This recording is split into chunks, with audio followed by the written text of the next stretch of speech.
Chega junto que está começando a nossa conversa sobre carnaval e hoje meu convidado é um cara, jornalista, escritor, pesquisador, apaixonado por essa festa que nos encanta e que já está com os olhos voltados para 2026. Hoje nessa conversa a gente vai falar dos enredos já anunciados e daqueles que a bolha está especulando, sabe, para o carnaval do ano que vem. Negócio de Rita Lee, negócio de Balneário Camboriú, senhoras e senhores. Será que Balneário Camboriú dá enredo, dá samba, enfim?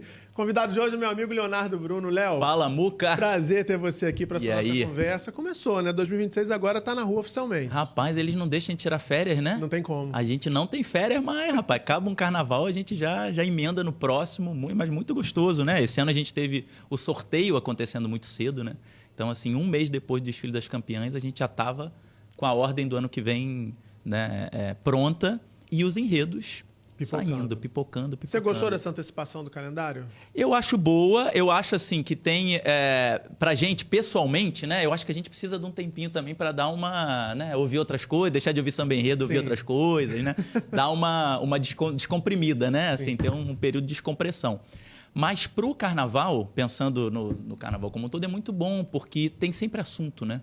Então, a gente está vendo que as pessoas estão falando sobre carnaval e estão se interessando e estão, né, especulando já sobre 2026 desde que acabou 2025. Sim. Então, assim, o assunto fica sempre muito vivo e a gente perde um pouco aquela noção do carnaval ser algo sazonal, né? Então, a cidade só fala de carnaval, né, em janeiro, fevereiro. É claro que é uma bolha, né, a nossa bolha, né, que fala, mas isso vai reverberando, né? Porque quando a gente tem o anúncio de Ney Matogrosso, quando a gente talvez tem o anúncio de Rita Lee, quando a gente tem o sorteio, né? Isso vai para a TV Globo, isso vai para a mídia, as pessoas começam a falar e de alguma forma vai chegando, né, no resto do povo, assim. Então, acho bom porque o assunto fica sempre vivo e a gente vai fazendo esse calendário, né? Então, sorteio, escolha de enredos, daqui a pouco disputas de samba, escolhas de samba, lançamento do álbum. Então, a gente vai tendo esse calendário que para nós já era muito natural, mas que talvez para pessoas de fora não fosse, né? Teve um outro elemento aí, que é o lançamento do ao vivo também. O lançamento do ao vivo. Que deu polêmica também esse ano, porque tinha um curimbó lá da Grande Rio que dava para ouvir. Na gravação do ao vivo dá para ouvir. Enfim, a jurada que não nos ouça, já que não ouviu nem o curimbó, que não nos ouça também.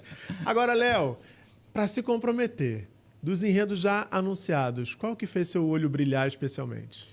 Cara, ontem, nós estamos aqui numa quarta-feira, né? Sim. Ontem, na terça-feira à noite, nós tivemos o brilho no olhar, já que estávamos na Viradouro, ao vivo, e foi muito legal porque a gente teve, né? Nós dois estivemos lá, né, Muca, ontem na quadra Viradouro, a gente teve a oportunidade de acompanhar o anúncio do enredo da Viradouro e ser surpreendido com a notícia de que o enredo seria o Mestre Cissa, junto com ele. Junto com ele. Né? Então, assim, a gente se emocionou e a gente viu ao mesmo tempo a emoção do Cissa, que não sabia que era o enredo, receber a notícia e a quadra via abaixo, né? A quadra, né, pular, as pessoas pulavam, as pessoas gritavam.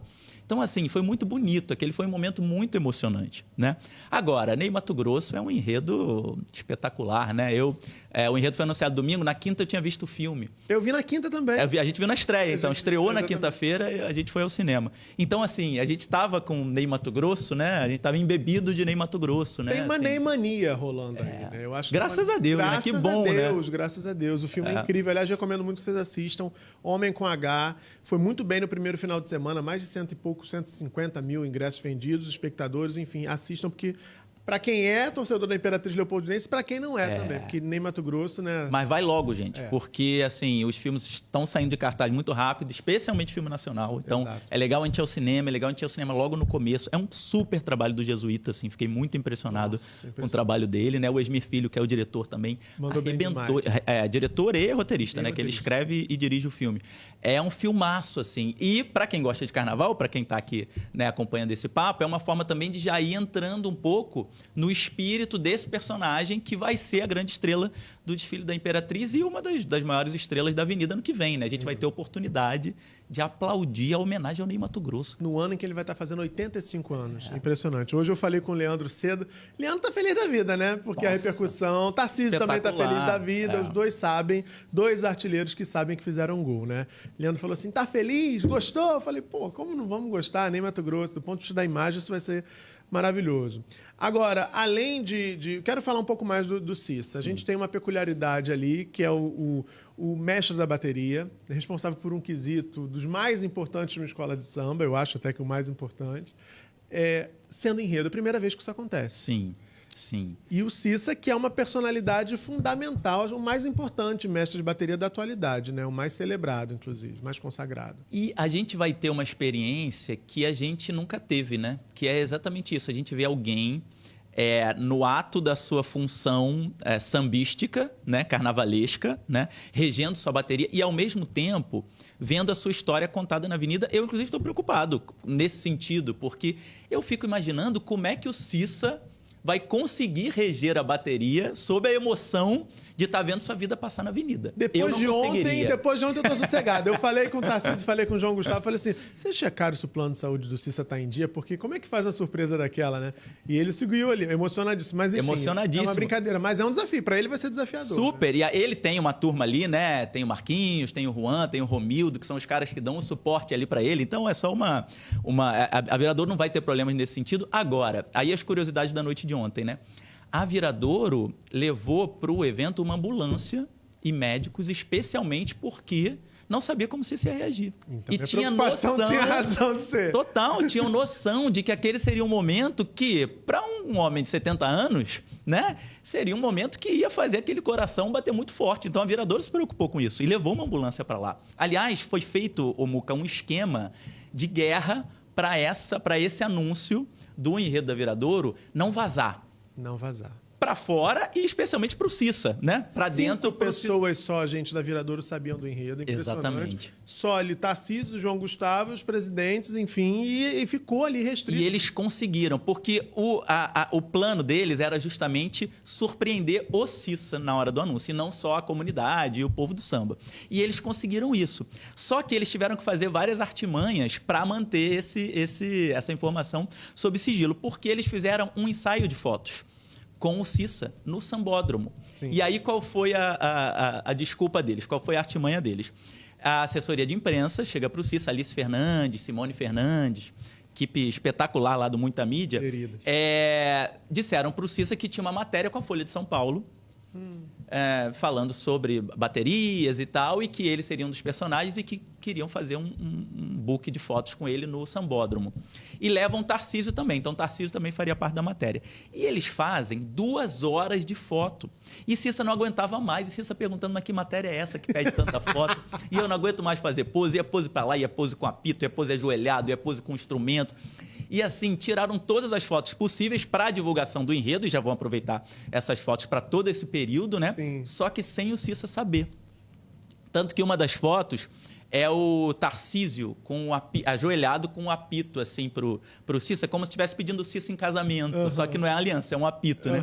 E aí eles inventaram que a matéria fala também sobre o apito, enfim, tiveram que fazer uma coisa para o Cissa não desconfiar. E o Cissa não desconfiou. Estranhou aquela matéria da Folha de São Paulo, né? Mas conseguiram fazer a sessão de fotos, que foi maravilhosa. Só que isso foi, Muca, no fim da semana passada. Isso foi quinta, sexta da semana passada. O vídeo foi feito de segunda para terça e fizeram tudo a toque de caixa. Por quê? Quanto mais você vai passando o tempo, mais gente vai sabendo. Pode vazar, né? E ele realmente não sabia. E foi muito bonito ver a emoção dele. E eu, depois do anúncio, conversei com ele lá na quadra Viradouro. E ele ainda estava, assim, realmente sem...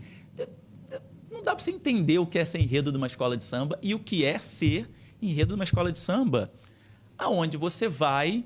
Eu achei isso muito bonito da Viradouro, porque é muito fácil, muitas aspas, né? Ou é muito simples você reconhecer que Ney Matogrosso dá um belo enredo. Reconhecer que Rita Lee dá um belo enredo, que Milton Nascimento, que Alcione dá um belo enredo. Agora, enxergar que um cara que vai ali toda terça-feira, desde maio, ensaiar os seus ritmistas e que chega lá de bermuda e camiseta, com seu bonezinho e que está jogando seu carteado na concentração, um cara dali, da comunidade, que aquele cara tem uma história que dá um enredo inteiro e que vai ser aclamado pela Sapucaí, como foi aclamado ontem lá na quadra Viradouro, isso é enxergar longe. Sim. Pensar fora da caixa. Isso é pensar fora da caixa. Então, a Viradouro foi inteligente, porque é um enredaço, e foi corajosa, porque provavelmente esse enredo, ou enredos desse tipo, poderiam passar por várias escolas e a maioria ia dizer, não faz sentido. Não, é o nosso mestre de bateria aqui. É o cara que está aqui. E a Viradouro conseguiu enxergar que aquilo daria enredo. Então, foi um enredo muito corajoso, um enredo inteligente e um enredo que vai trazer essa inovação, né? Eu estava até ontem dizendo na quadra, a gente começa a dar palpite já, né? Sim. Chega lá, a gente já começa a dar palpite. No final, como é que vai vir? Não abrir alas, vai voltar, todo mundo já louco. Como é que vai ser esse desfile? Vem no carro, não vem no carro, vem embaixo. Eu acho que a Viradouro esse ano não tinha que ter rainha de bateria, por exemplo. Porque quem tem que ser o protagonista na frente daquela bateria é o Cissa. Qualquer uma que você botar ali vai dividir com ele esse protagonismo. Então, já comecei a dar meus palpites lá, falando, gente, não pode ter rainha de bateria. Você sabe que já tem fofoca, né? Então... Tem gente já falando assim, vão trazer a Luma de Oliveira de volta para essa dobradinha com o Cissa, enfim. Segundo a escola, o que rola na escola é que o Cissa vai poder participar e influenciar nessa escolha. Né? Uma das ideias quem foram as grandes rainhas de bateria do Cissa? Então, Luma, Monique Evans, Juliana Paz. Então, de repente, fazer uma comissão de rainhas de bateria, né? Ter ali uma corte real para o Cissa, em que ele possa desfilar com elas. No fim das contas, a voz do Cissa, pelo que me foi dito ontem lá na quadra, vai ser ouvida nessa escolha, o que acho justíssimo, porque né, ele é um enredo, ele não pode dividir o protagonismo com ninguém, né? Ele tem que estar ali. Mas eu acho que vai ser muito bonito, assim. Eu acho que vai ser um momento especial do Carnaval. Isso mostra também uma nova tendência, um novo olhar das escolas nas suas escolhas de enredo. E acho que também, concordo contigo, e acho que para os verdadeiros, ou para quem deve ser de fato protagonista dessa manifestação cultural tão importante. E aí eu queria encaixar uma pergunta, eu só mandar um beijo aqui para Deva do Aro, que mandou aqui um superchat para a gente. Tem Marcela Santana mandou também. Marcela Santana querida. Dizendo, Muca, primeiro, obrigada por esse programa, e segundo, você está de frente para o cara que há mais de 11 anos fez com que eu aqui de Salvador ficasse mais próxima da minha paixão, as colunas do jornal e depois a TV Paticumbum. Beijo, Marcela. Obrigado, beijo, Marcela, viu? Queridaço. Querida.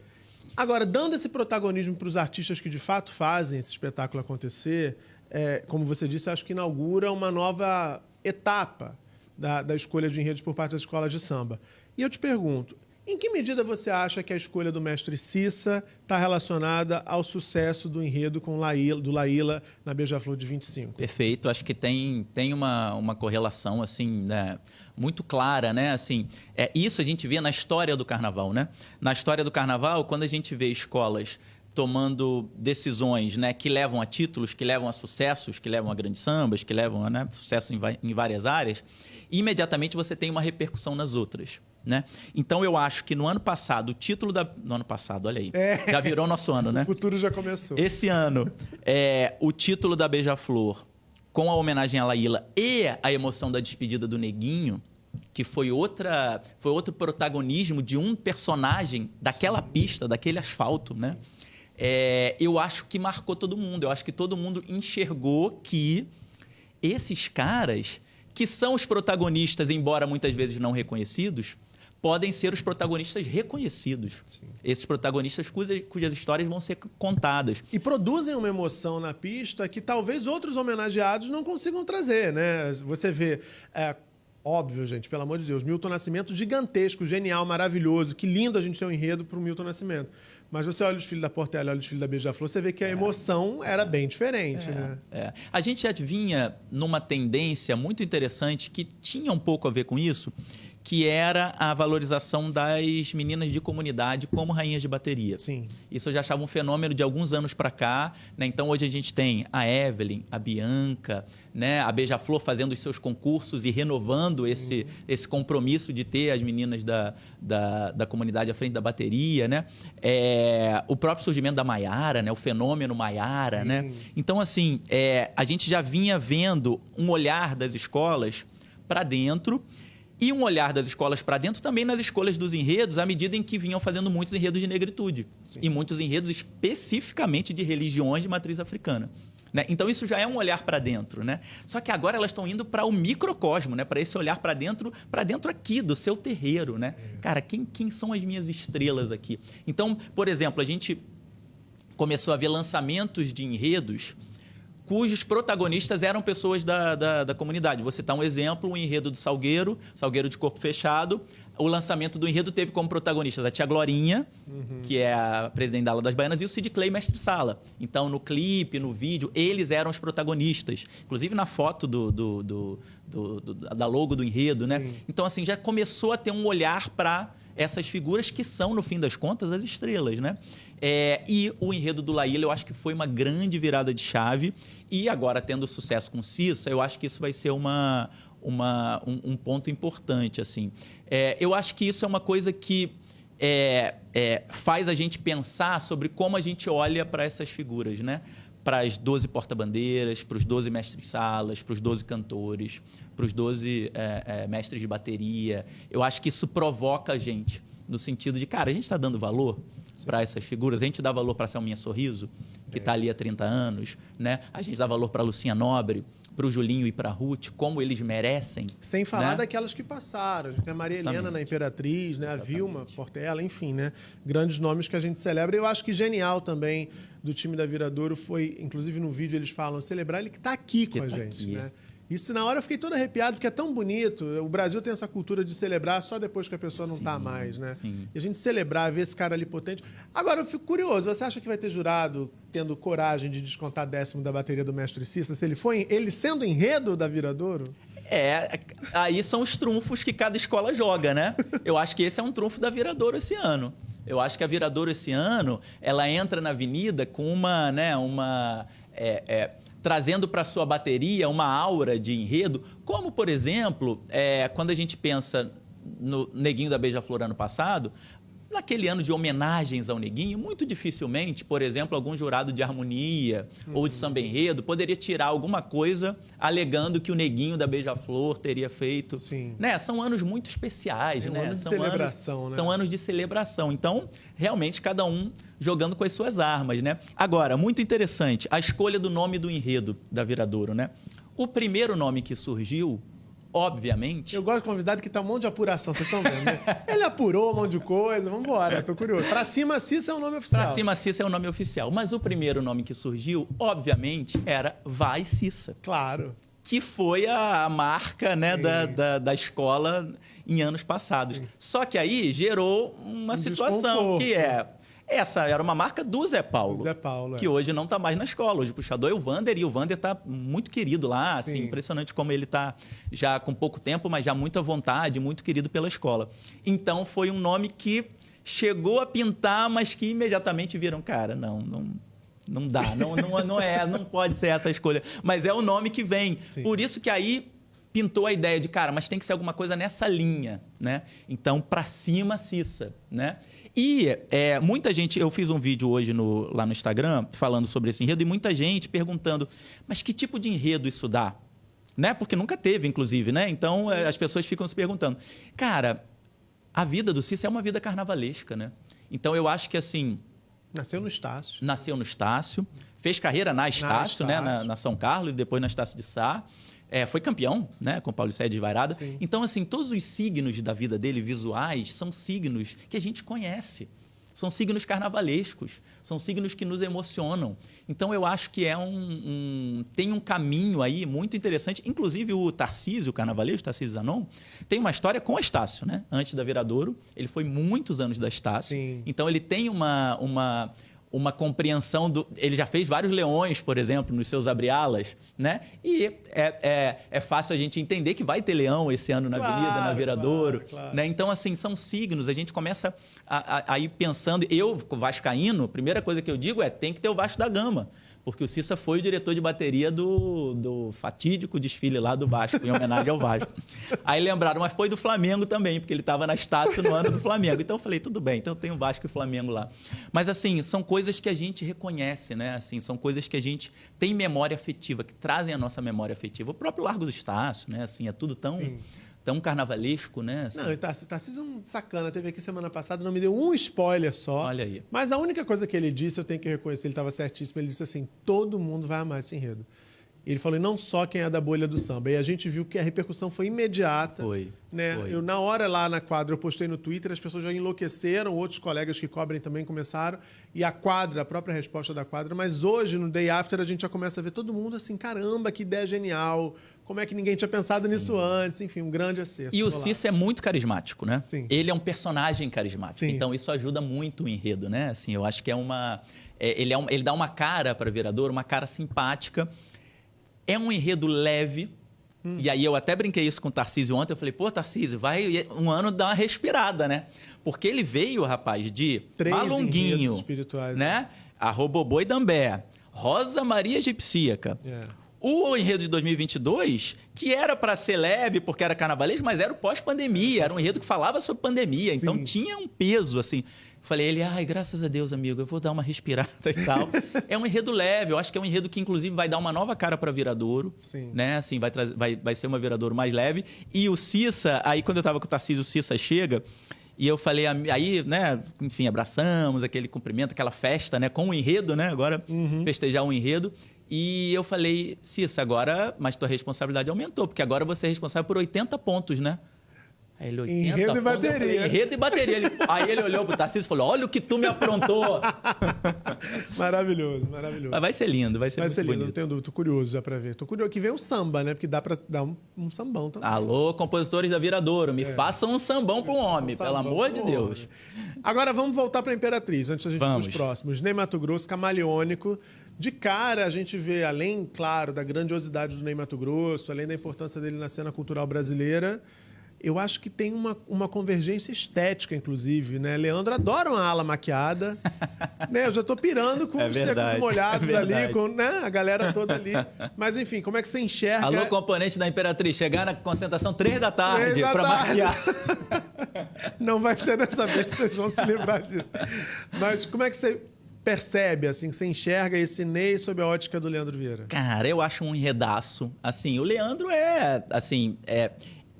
o Leandro é esse carnavalesco completo porque a gente é muito apaixonado e muito fã do que ele traz visualmente, mas esse visual está sempre a serviço de ideias muito espetaculares, de conceitos, de discursos muito bem elaborados do Leandro.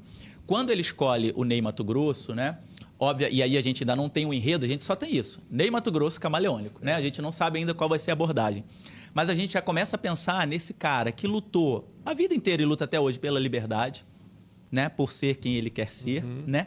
Um cara que traz uma estética muito carnavalesca. Totalmente. Que está totalmente disponível para ser carnavalizada, se é que precisa ser carnavalizada, né? Mas a gente já imagina, né, alegorias e fantasias com essa estética Ney Matogrosso. Ele é um artista que fez a carreira dele como cantor através da voz, mas que é muito mais do que isso, porque a figura dele, a figura visual do Ney, sempre foi muito impactante. E sempre subversivo, né? Sempre o Ney subverte já pelo tom da voz, né? Aquele timbre muito peculiar. Visualmente, como você apontou, o filme até tem uma passagem interessante que alguém diz para ele na época da censura, você não pode, Ney, se apresentar assim maquiado de mulher. E ele responde, me aponte uma mulher que se maquia assim na rua, que você veja na rua assim. Então, é um cara que sempre esteve subvertendo. Mais recentemente, ele foi criticado por supostamente não se posicionar em determinadas questões, sobretudo os direitos da comunidade LGBTQIAPN+. Mas se você olha para a trajetória dele, ele sempre esteve posicionadíssimo, né? E se a gente hoje fala de comunidade LGBTQIAPN+, é porque o Ney pôde abrir capinar esse terreno para a gente poder desfilar. Visualmente, eu acho que o impacto é grande do ponto de vista histórico. O Leandro, que gosta de um enredo político, o Ney também é um prato cheio. Um prato cheio. A gente tem, né, Muca, personalidades que se posicionam pelo discurso, e isso é importantíssimo. Sim. Né?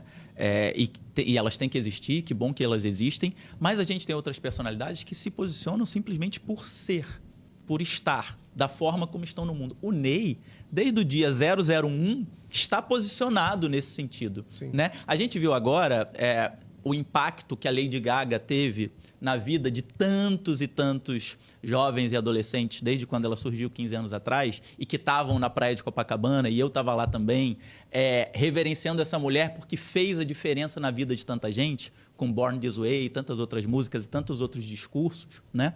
A gente pode imaginar o impacto nos anos 70, em plena ditadura militar, do surgimento de um artista como Ney Matogrosso. Sim. E que nos anos 80 grava Homem com H, por exemplo. Né? Assim, ele tem uma importância para essa comunidade que é inegável. E não só para essa comunidade, mas especificamente. Você estava falando de spoiler, né? Que o Tarcísio não tinha te dado spoiler. O Leandro, eu até recuperei esse vídeo agora antes de sair de casa. Vou postar amanhã no TBT. Aliás, me sigam lá no Leonardo Bruno Oficial, no Instagram. Há 3 anos atrás, o Leandro foi convidado do Roda Viva, da TV Cultura. Convidado de carnaval. E eu estava lá na bancada. E eu pergunto para ele, Leandro... ele estava fazendo um enredo Jamelão, Cartola e Delegado na Mangueira. E eu falei, Leandro, você fez aquele sucesso com Bethânia, você é um apaixonado pela cultura brasileira, que outras personalidades você pensa em homenagear? Quem dá enredo na cultura popular brasileira? Ele começa falando de Rita Lee, Olha! que na época estava viva. Sim. Então ele começa falando de Rita Lee. E o segundo nome que ele fala é o Ney Matogrosso. Caramba! Então ele fala, eu gostaria muito de... Acho que o Ney Matogrosso dá um belo enredo. E depois ele fala, eu gostaria de ter homenageado Bete Carvalho. Mas em vida. E aí ele faz uma observação de que ele gosta de homenagear em vida. Então, a Rita Lee perdemos, infelizmente, né, em 2023. Então, talvez não seja mais uma opção para ele, por esse... E aí o Ney Matogrosso entra. Né? Então, o Leandro já tem esse enredo, ou já tem pelo menos alguma ideia de fazer esse enredo há alguns anos. E eu acho que chegou numa hora muito interessante dele na Imperatriz. E...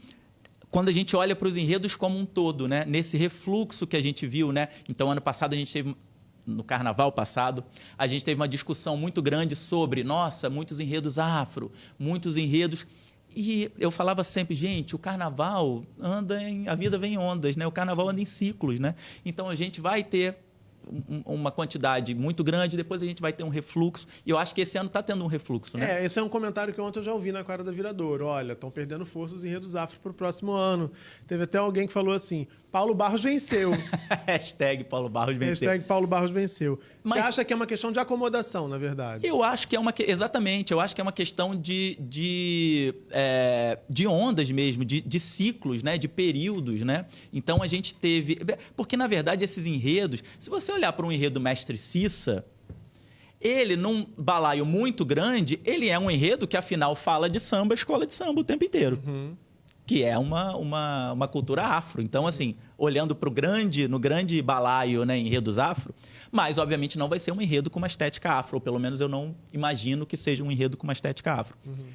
Eu acho que esse ano a gente partiu para enredos mais culturais, no sentido de um olhar para a cultura brasileira, um olhar muito profundo e muito interessante sobre a cultura brasileira, mas um olhar muito acurado. Eu acho que essa coisa de olhar... Quando as escolas de samba fazem esses enredos afro, né, você tem esse olhar para dentro, e aí eu acho que agora a gente tem um olhar para dentro da cultura brasileira, né?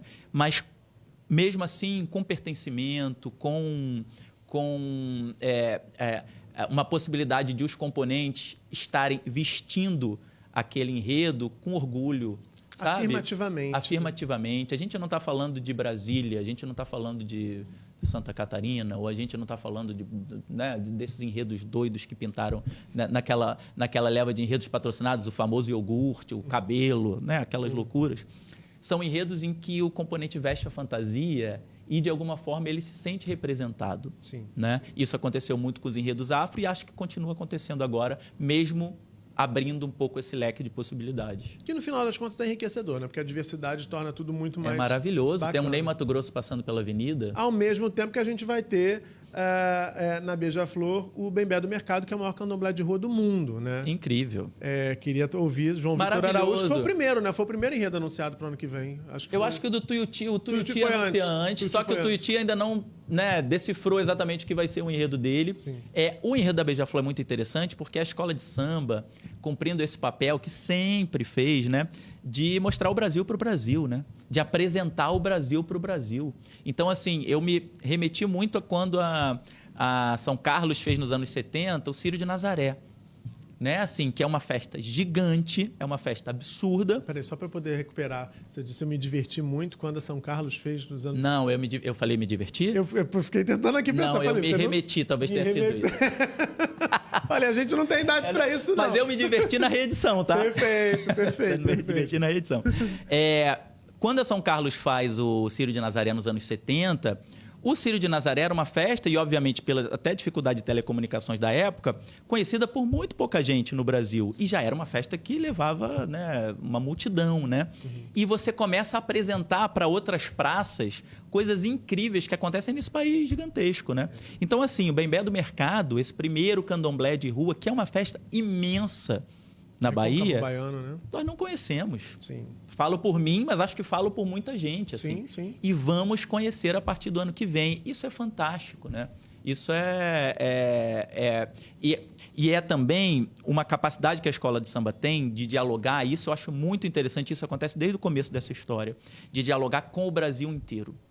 Isso é a legal, escola né? de samba nunca foi uma festa carioca, bairrista somente, de só olhar para o seu próprio umbigo e falar das nossas festas, da nossa cidade ou do nosso estado. A gente sempre olhou para o Brasil inteiro. E isso é muito bonito, né? Porque cria essa capacidade de comunicação, né? A Sapucaí começa a caixa de ressonância do país inteiro, né? Maior vitrine do Brasil. A maior vitrine, né? Essa caixa de ressonância que recebe do Brasil inteiro, né? Então, vê o que está acontecendo, vê o que está sendo discutido e traz para a avenida e traz para a pista. E, ao mesmo tempo, pauta discussões na pista que depois vão gerar discussões fora, né? Então, esse olhar para o Brasil, para mim, é muito fascinante. E o Enredo da Beija-Flor é um exemplo claro disso, né? Sim, olha, tem aqui Marcela Santana, mandou aqui. Léo, aproveitando essa onda de homenagens que estamos vivenciando, quem você acha que, mais do que merecer, precisa ser enredo de uma escola de samba? Ou quem deveria ter sido?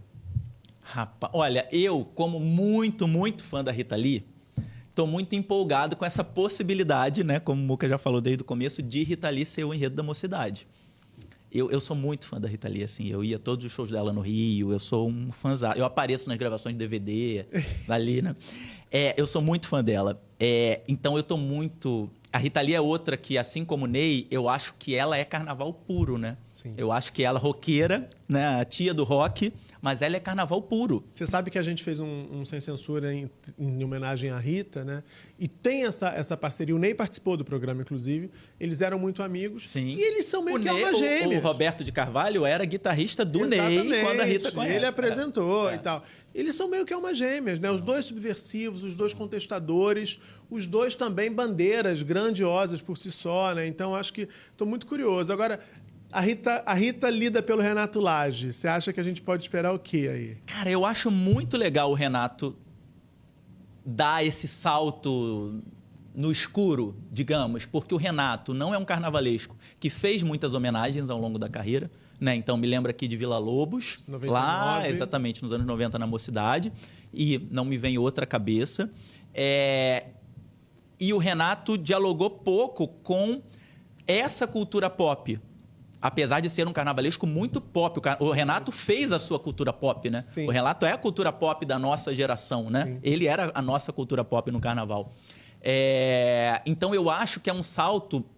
Eu fico muito curioso para entender como vai ser essa Rita Lee do Renato. Primeiro, entender o recorte, né? Como é que vai ser essa leitura do que é a Rita Lee. Dá né? para ser uma Rita Lee futurista, porque Totalmente, tem Miss Brasil 2000 aí no repertório, né? Totalmente. Enfim, dá para ser muita coisa. E a Rita, ela tinha também uma variedade de assuntos, né? Nas suas músicas, né? Assim, muito, muito interessante. O fato de ser uma mulher num meio completamente machista, né? O fato de ser uma mulher sempre à frente do seu tempo. Que falava de né? sexo, de prazer, de liberdade feminina, né? O tempo inteiro. Né? A gente tem a fase Mutantes, Sim. que é uma fase genial dela, né? Assim, então, eu acho que a Rita dá um enredaço. Eu fico muito curioso.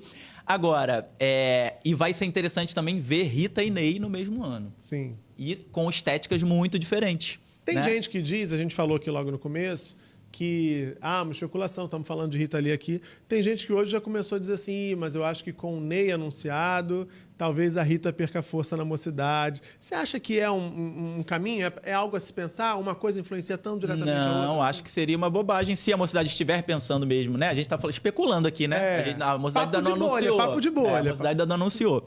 Mas se realmente tivesse, eu não desistiria de jeito nenhum. De jeito nenhum. Eu acho que para o Carnaval lindo ter as duas homenagens. Eu acho que vão ser homenagens, embora sejam duas almas gêmeas, vão ser homenagens completamente diferentes, porque Renato e Leandro, embora se gostem muito, e esse ano a gente viu uma cena linda no desfile das campeãs do Leandro, trazendo o Renato, né, para o seu desfile, e pedindo aplausos para o Renato, eles não são almas gêmeas artísticas. Né? Eles têm estilos muito diferentes. Né? O estilo do Leandro, se a gente for passar para essa geração anterior, o estilo do Leandro talvez seja mais afiliado à Rosa do que ao Renato. Né? Então, são formas muito diferentes e são discursos muito diferentes. Eu acho que o Renato também pode trazer um olhar sobre a Rita Lee que nos surpreenda. Assim. E acho que a Mocidade também se presta a homenagem a essa mulher, que é essa mulher à frente do seu tempo, que é essa mulher futurista sempre em seu tempo, né? Eu acho que vai ser... Eu estou muito ansioso, assim. Eu acho que pode ser um carnavalzaço trazendo essas duas homenagens e, inclusive, trazendo esse frescor de enredos que não imaginávamos, que não imaginaríamos ver na Avenida. Sim.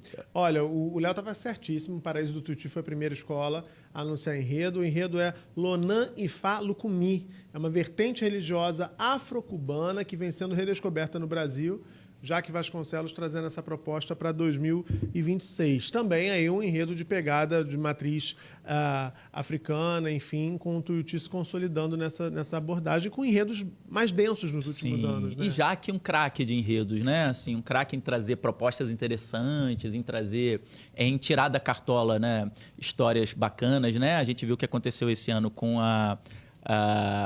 com Chica Manicongo, né? Esse ano eu até fiquei muito feliz com a possibilidade do Estandarte de Ouro premiar o Jaque Vasconcelos e a Tuiuti com um enredo de inovação pelo enredo sobre Chica Manicongo, porque esse prêmio de inovação do Estandarte, ele é um prêmio que existe desde 2018. Aliás, só fala, você está no Estandarte desde 2013. 2013. Desde 2013. Vou agora para o... 13 anos, vai fazer 13 anos, tá, né? Mandando soltar e mandando prender aqui no Estandarte. Quem manda soltar e prender é seu Haroldo Costa e Dona Maria Augusta. Esses são os nossos xerifes. Perfeito. A gente bate cabeça pros dois lá. Com esses dois, né? Também, né? Tem que bater cabeça. Esse prêmio surgiu em 2018 e ele, inicialmente, ele era um prêmio que acabou, nos primeiros anos, premiando tecnologias ou usos interessantes de tecnologias. Então, por exemplo, o Renato ganhou com as asas da Águia da Portela, que era aquela águia linda de 2020. A gente premiou um telão da Grande Rio numa comissão de frente que interagia, o telão interagia com os desfilantes. Então, coisas muito interessantes tecnológicas. Em determinado momento, o prêmio começou a entender que a inovação pode estar em qualquer aspecto da escola de samba. Você pode ser inovador em qualquer aspecto da escola de samba. Sim. Em 2022, nós demos o prêmio para o samba em forma de carta da Unidos do Viradouro. Foi super controverso. Mas é uma inovação. Você fazer um samba em forma de carta é uma inovação. Eu amava aquele samba. Aliás, ontem na quadra, esse samba é sempre muito cantado na quadra Viradouro, né?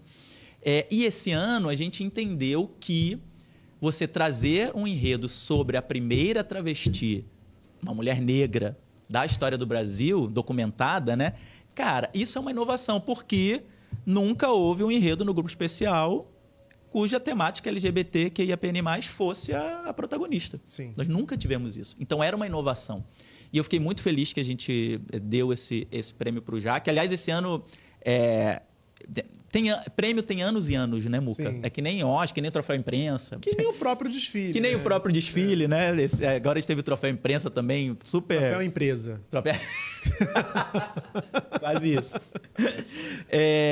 E esse ano eu fiquei muito feliz com o Estandarte, porque com os prêmios, por exemplo, esse prêmio do Enredo Chica Manicongo de inovação, o prêmio para a Comissão de Frente da Mocidade, do Marcelo Misailides, que eu acho que foi um prêmio muito importante, até porque as notas não vieram. Então, para valorizar o que foi esse trabalho. O prêmio para Julinho e Ruth, como casal de mestre sala e porta-bandeira, um casal 50+. Sim. E é importante a gente falar isso, como esses caras podem estar no auge. Sim. Com qualquer idade. Porque a tendência, né? como tudo na sociedade, é empurrar essas pessoas para fora. Né? É impressionante. Reconhecer a experiência e valorizá-la é importantíssimo. O próprio prêmio para o Neguinho, né? Assim, celebrando o que foi a emoção daquele carnaval. Né? O prêmio de melhor escola para a Imperatriz, junto com o prêmio de melhor enredo. E aí eu estava fazendo uma análise. Os últimos prêmios de melhor escola do Estandarte de Ouro, todos vieram acompanhados de prêmios de melhor enredo. Então, Imperatriz esse ano, Portela com defeito de cor ano passado, melhor escola e melhor enredo, Imperatriz 23, Exu 22. Eu acho que isso fala também sobre um momento do carnaval, em que o discurso, em que o enredo é protagonista. Em como aquela comunidade veste aquele enredo, né? Abraça aquele enredo. Exatamente. E tem feito diferença. As escolhas de bons enredos têm feito diferença. Que bom, né? Digredir, vamos voltar para o Tuiuti. Não, tudo bem, mas acho que é parte do processo. Tuiuti, com esse enredo sobre o Ifá, também só temos o título, né? Não temos ainda como vai ser, não temos grandes explicações sobre o enredo, mas o Ney Lopes tem um livro que se chama Ifá Lucumi, que é o título do Tuiuti. Então, eu acho que pode ter uma abordagem a partir do livro do Ney. Isso é total chute meu, tá, gente? Sim, eu não conversei com o Jaque. Mas, como é um título muito parecido, né? O enredo tem uma palavra antes. Alguma coisa e falo comi. Lonan e falo comi. O livro do Ney Lopes é Ifá Lucumi. O Ney Lopes é um praticante do Ifá, é um adepto do Ifá. Eu tenho vários amigos que são. E é muito interessante, eles usam uma pulseira característica, né? E é uma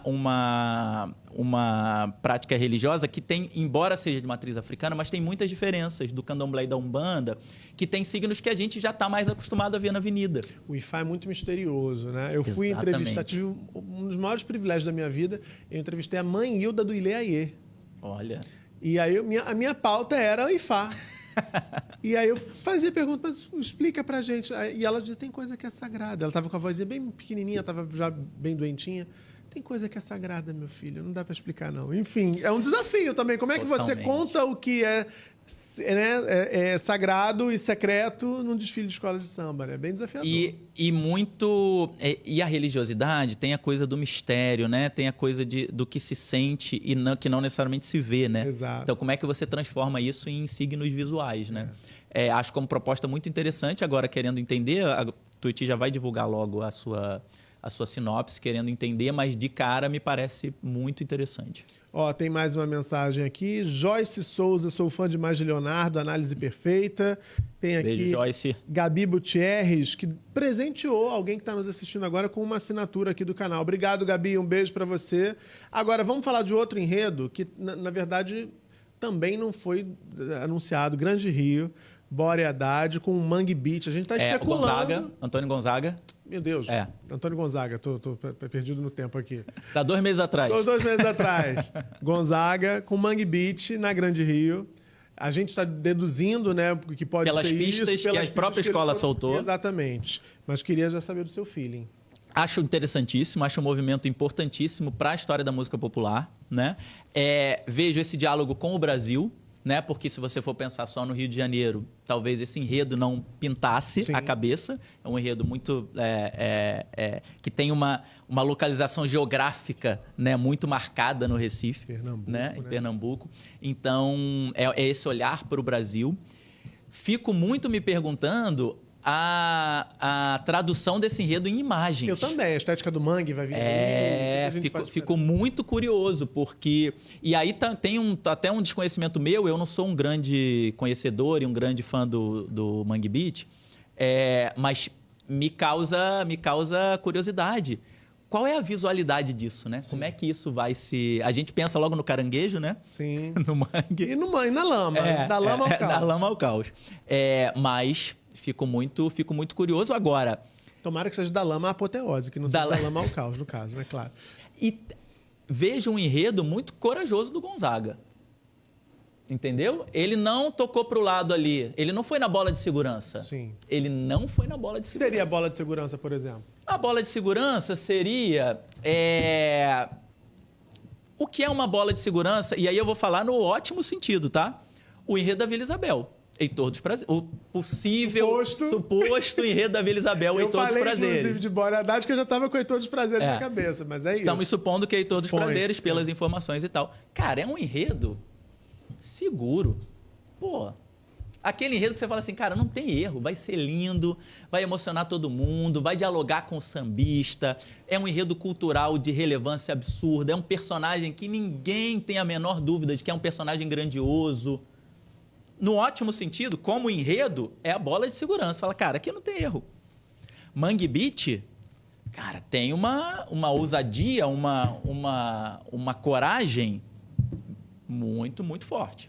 E é o primeiro enredo do Gonzaga no grupo especial sozinho. Eu achei ele, quer dizer, se a nossa suposição, né, se concretizar, Sim. eu tô achando ele corajosíssimo e tô Tem gente que diz aplaudindo. assim, pode ser o Chico Science. Poderia ser uma outra homenagem também. E aí tá dentro desse universo também, né? Sim. Pode ser dentro do Mangue Beach, dentro desse universo.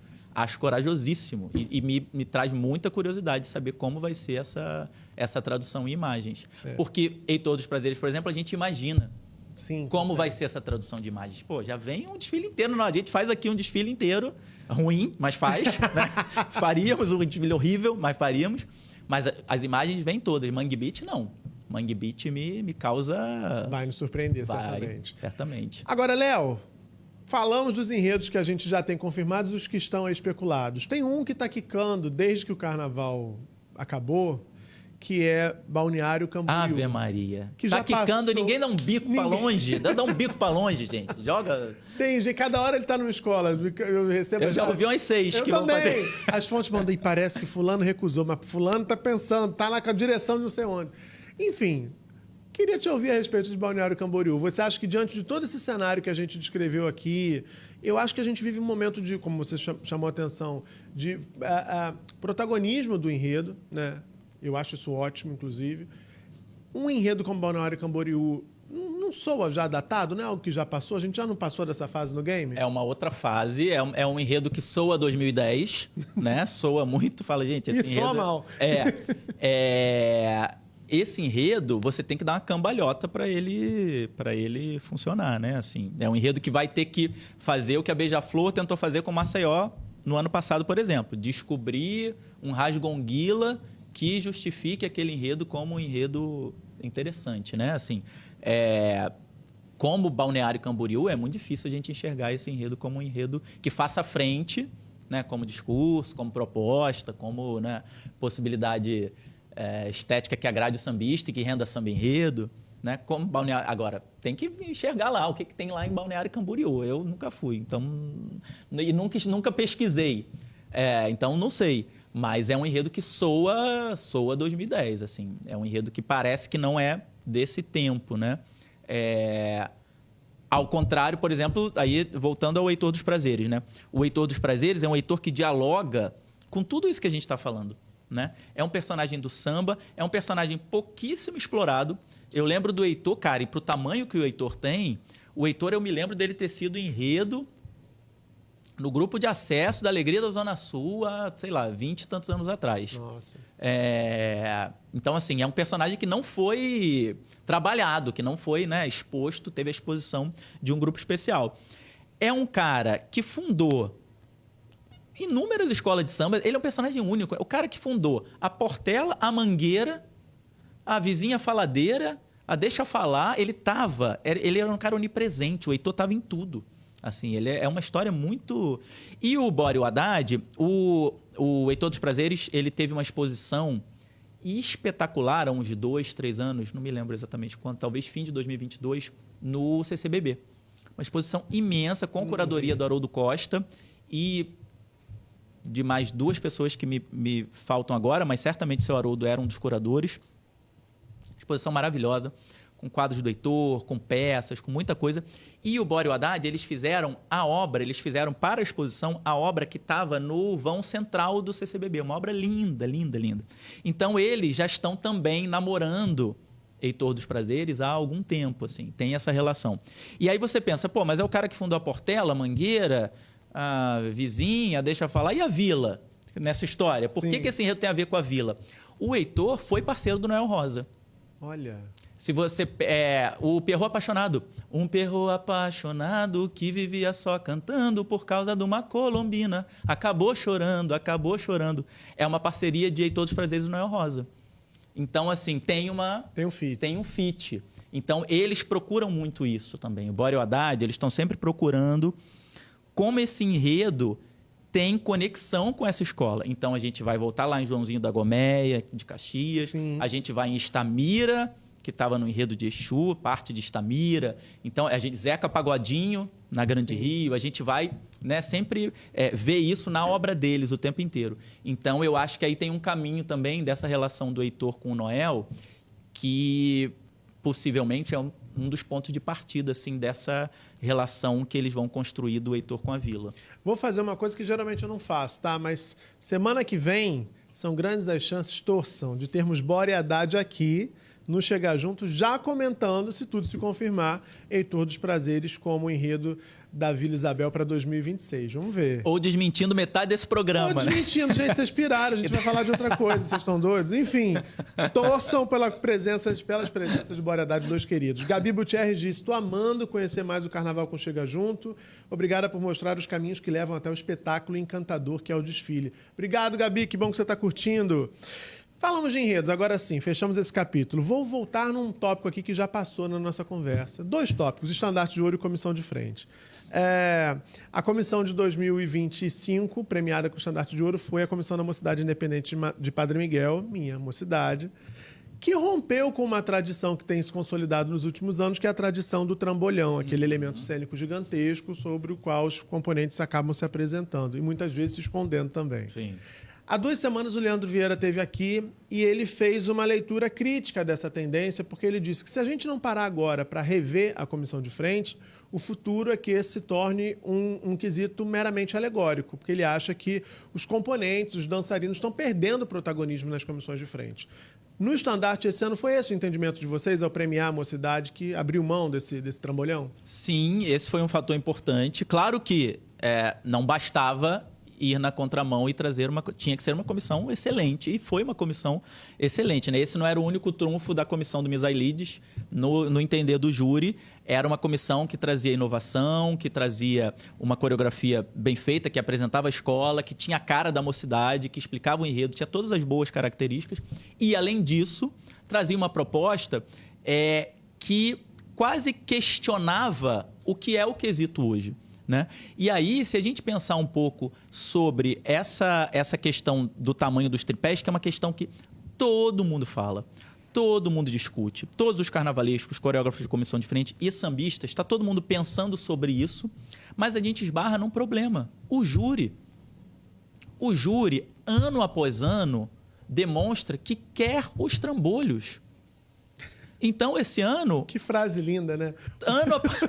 O júri quer os trambolhos. O júri quer os trambolhos. O Marcelo Misailides e a Mocidade Independente, esse ano, tiraram uma nota 10. Em 2020, a Priscila e o Rodrigo, Priscila Mota e Rodrigo Negri, hoje na Viradouro, na época na Mangueira, no Enredo sobre Jesus, trouxeram uma comissão no chão também. Eles usavam aqueles cubos. Sim. Eram vários cubos que abriam, que fechavam, era uma comissão no chão. Tomaram pancada. A Priscila e o Rodrigo, que não tomam pancada nunca, né? Que Sim. Só tiram nota 10. São os papas da comissão de frente. Até eles tomaram pancada quando ousaram não trazer um trambolho. Várias outras escolas perderam pontos quando trouxeram alegorias menores. Então, assim, o júri demonstra ano após ano que quer. Então, eu acho que também é uma necessidade, e agora a gente está nesse momento, porque a Liga teve, nessa semana, um simpósio para discutir, um simpósio entre as escolas de samba para discutir regulamento e julgamento, e na semana que vem vai ter encontros com os jogadores já, do último carnaval, já projetando os próximos. Isso tem que partir das escolas e da Liga como uma mensagem aos jogadores, né? Até pouco tempo atrás, a gente tinha um formato muito, a meu ver, muito equivocado de relação dos jogadores com a Liga, né, e com as escolas, que era o seguinte: faltando um mês para o Carnaval, você fazia uma reunião lá dos jogadores com as escolas e com a Liga, e os jogadores diziam lá o que queriam, o que é uma inversão de valores absurda, porque Sim. não é o jogador que tem que dizer o que ele quer. É a Liga, ou seja, as escolas, que tem que orientar o jogador sobre como aquilo deve ser julgado. Olha, eu vou te formar para julgar o Carnaval dessa forma. Nós queremos que o Carnaval seja julgado sob esses Não é um desfile sob demanda, né? Imagina. Não, o jogador que vem lá do Teatro Municipal, que vem de lugares que a gente, né? Alguns que a gente nem sabe. Não é ele que tem que decidir isso. Esse ano, segundo a promessa do Gabriel Davi, do presidente da Liga, o modelo vai ser revertido. Ou seja, essa semana eles tiveram uma reunião só com as escolas para debater assuntos referentes ao julgamento e na semana que vem eles vão apresentar isso aos julgadores, o que eu acho um modelo mais razoável, né? Então, isso tem que... Esse assunto tem que partir da Liga das Escolas. Ou seja, tem que se produzir um consenso, né? De que não é necessariamente sinônimo de uma boa comissão de frente a presença de um elemento cênico, de um tripé, seja lá, de um trambolho, como a gente queira chamar, gigantesco, que possibilite que alguém se esconda, que solte uma fumaça, suba um fogo ali para poder supostamente surpreender. Porque o que me incomoda é que muitas vezes o argumento é, não, mas aí possibilita surpresa. Mas já não é uma surpresa, que todo mundo já fica esperando o que vai acontecer ali. Deixou de ser surpresa já uns 3 carnavais, no mínimo, né? As comissões estão muito parecidas, né, Muca? A gente tem... Hoje você pode desenhar uma comissão de frente que você vai ver 10 das 12 fazendo a mesma coisa. Começa a apresentação no chão, daqui a pouco sobe todo mundo na alegoria, aí faz uma coreografia no chão. Sobe todo mundo para a alegoria, normalmente é a hora que troca elenco. Aí troca elenco, faz alguma coisa. Esse ano solta um fogo, que umas 6 soltaram fogo. Sim. E no final sobe alguém lá pro alto e aparece e é o grande ápice da comissão de frente. A surpresa esse ano foi se ia subir drone também ou se não ia subir drone. Exatamente. Ou se o drone ia cair, como aconteceu também. Então, assim, as comissões estão muito previsíveis, né? Então, assim, não é a alegoria que vai fazer com que a comissão seja surpreendente. A comissão da mocidade foi muito surpreendente. Sim. Né? A gente tem na série Ouro, né? Quando você tem possibilidades muito mais restritas, você tem surpresas lindas e maravilhosas, né? A gente teve essa discussão, ela chegou a pintar no ano passado, só que ela pintou de um jeito que não foi legal, que era uma proposta de abolir os tripés de comissão de frente. Chegou a pintar essa proposta na Liga. Né? Alguns presidentes levaram, houve votação e tal. Então, assim, também não precisa ser o 8 ou 80. Né? Você precisa entender que aquela alegoria que hoje, se você pensar, hoje aquela alegoria é o abre-alas. Sim, totalmente. Né? Você não tem mais abre-alas nas escolas. Tanto que a maior parte das escolas esse ano trouxe comissão de frente, mestre-sala e porta-bandeira. Ala das baianas, não sei o que, carro. O carro vai aparecer com 20 minutos de desfile, o abre-alas. Sim. Já veio depois da ala das baianas, às vezes tem um tripé na frente. Não é mais abre-alas. Desprestigiadíssimo. O abre-alas está em baixa total. Total. Porque o abre-alas agora é o carro da comissão de frente. Então, aí tem esse pensamento. Então, a gente tem que entrar com né, chegar chegando. Mas tem uma mania de grandiosidade do júri, né? Que o júri julga pouco concepção artística, né? O júri julga muito esse impacto e essa grandiosidade. O júri tem alguns vícios que precisam ser quebrados, né?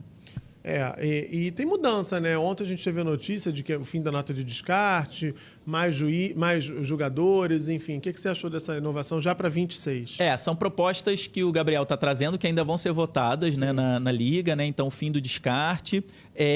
Você ter 6 julgadores por quesito e os 4 julgadores serem sorteados na hora. Então, 2 jogadores ficariam de fora. Eu acho que esse modelo tem um problema que eu até queria fazer como sugestão. Eu acho que desses 6 jogadores, 4 vão ser sorteados. Eu colocaria os outros 2 para julgar como reservas. Vai que alguém esquece. Né? Já tem isso. Olha, gente, muitas camadas nesse carnaval, enfim. Porque você está preparando os jogadores. É importante você ter jogador reserva. É importante que o cara treine fazer justificativa. Porque eu esse ano fui julgar o Carnaval de Cruz Alta, no Rio Grande do Sul, interior do Rio Grande do Sul. A 4 horas de Porto Alegre, 5 horas de Porto Alegre, sei lá. Cara, você fazer justificativa é difícil pra caramba. Com a letra bonita, então, quase impossível. Que seja compreensível. Né? Eu joguei enredo ainda, que as justificativas são imensas. É difícil, cara, você fazer justificativa. É difícil você medir, tirar um 10º ou 2. É difícil você não comparar como é o julgamento agora. Isso, cara, isso embanana muito o julgador, tá? Essa coisa de não comparar é dificílimo. Você gosta do julgamento não comparativo? Não. Eu acho que é impossível você fazer um julgamento não comparativo. É inviável você fazer um julgamento não comparativo. Esse ano, então? Esse ano a gente teve um excesso absurdo de notas 10, porque os julgadores não tinham base comparativa. Se você comparar a quantidade de notas 10 do ano passado para esse, o número subiu absurdamente. Por quê? Porque quando você não tem base de comparação, cara, você vai tacando nota 10 e alguém que tem um erro muito evidente, você pune. Mas aí, quando você só pune erro, você não faz o julgamento artístico. Enfim, aquela discussão que a gente tem há muito tempo. Né? Você só pune realização, que é caiu, caiu uma pena. Cabeça do cavalo tá caída. Cabeça do cavalo tá caído, tem um erro na escultura, esqueceram a lata de tinta não sei onde, o mestre Sala escorregou, você só pune isso. Vira jogo dos 7 erros e não julgamento. Entendi. Então, quando você... O julgamento já era um pouco assim. Quando você tira a possibilidade comparativa, você aumenta essa dificuldade de você julgar artisticamente, né? Porque você não tem base de comparação. Agora, concordo que o desfile em 3 dias trouxe um problema extra para, como eu julgo a UPM às 10 horas da noite de domingo, se não houvesse o fechamento no mesmo dia, né? E comparo com a Portela às 5 da manhã de quarta. Porque o tempo de exposição, né, aos eventuais erros da UPM é muito maior. Exatamente. Que da Portela. Como não tem solução, né? Não tem solução. E o tempo de exposição, né, o que você ouve, enfim, tudo, e a tua cabeça, cara. Quando tu tá vendo o arrastão da Portela, tu nem lembra direito de como foi a comissão de frente da UPM. Sim. Porque, assim, é difícil. O tempo, a distância ficou muito maior. Então, problemas aí para esse... São as coisas que, quando a gente cria um desfile em 3 dias, por exemplo, vem uma quantidade de efeitos colaterais, né? Inevitáveis, né? Enfim, inevitáveis. Torcer para que a Liga consiga minimizar esses efeitos colaterais para 2026. Agora, o envelope fechar... Lá em Cruz Alta, eu julguei fechando por escola. O envelope fecha toda a escola. É para não comparar mesmo. É para não comparar mesmo. É muito difícil julgar assim. Deu muito 10? Não, dei 10. Mas lá são só 4 escolas. Então é fácil. Lá são só 4 escolas. Tem uma mensagem aqui, Guacira Brito, amando esse programa, Leonardo Bruno, maravilhoso. Beijo, Guacira. Obrigada, Muca, tornando nossas quartas alegres e saborosas. Beijo, Guacira, obrigado. Já chegamos ao fim, né? Tem gente reclamando que diz que é rápido, mas eu gosto de fazer rápido pra vocês ficarem com vontade. Eu achei que era desfile do Grupo Especial, foi desfile da Série Ouro. É Série Ouro, pois é. Tô faltando verba para poder fazer o Grupo Especial. Quarta-feira a gente tá de volta, meu amigo. Obrigado por ter vindo. Prazerzaço. Pra frente eu vou te chamar quando tiver mais enredo, você volta para fazer o outro. Tô adorando o programa, hein? Obrigado porque você tá falando de carnaval toda semana. A gente que é fã tá adorando e te agradecendo. Na verdade, é só uma desculpa para poder falar daquele assunto que a gente gosta de falar o ano inteiro, né? Beijo para vocês. Semana que vem estamos de volta, quarta, 8 da noite, com mais um Chega Junto. Segue lá no Instagram para você acompanhar os cortes, inclusive, e compartilha. Dá essa força. Beijo. Tchau, tchau. Até a próxima.